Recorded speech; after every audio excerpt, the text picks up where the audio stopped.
மாமல்லபுரத்தில் உள்ள தலசயன பெருமாள் கோவில் மிகவும் சக்தி வாய்ந்த மற்றும் பழமையான கோவிலாகும். இங்கு பெருமாள் ஆதிசேஷன் மீது இல்லாமல் நேரடியாக தரையில் சயனித்த கோலத்தில் காட்சியளிக்கிறார். இதுவே இக்கோவிலின் தனிச்சிறப்பாகும்.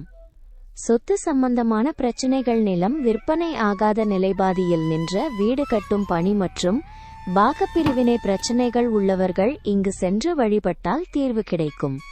பரிகார முறையாக சொத்து பத்திரத்தின் நகலில் செய்ராக்ஸ் 4 மூலைகளிலும் நடுவிலும் மஞ்சள் தடவிதாயாருக்கும் பெருமாளுக்கும் தலா 2 தாமரை மலர்களுடன் சமர்ப்பிக்க வேண்டும்.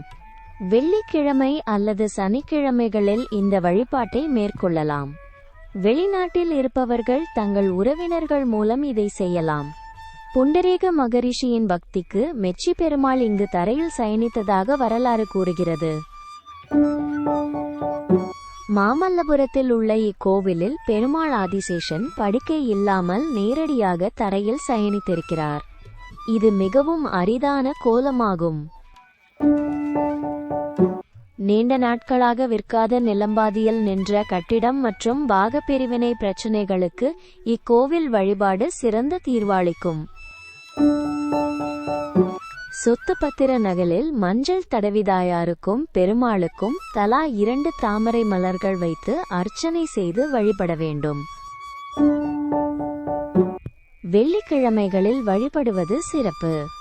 முடியாதவர்கள் செவ்வாய் அல்லது சனிக்கிழமைகளில் சென்று இந்த பரிகாரத்தை செய்யலாம். புண்டரீக மகரிஷியின் பக்தியை மெச்சி பெருமாள் முதியவர் வடிவில் வந்து அவருக்காக தரையில் சயனித்த அருள்பாலித்த தலம் இது.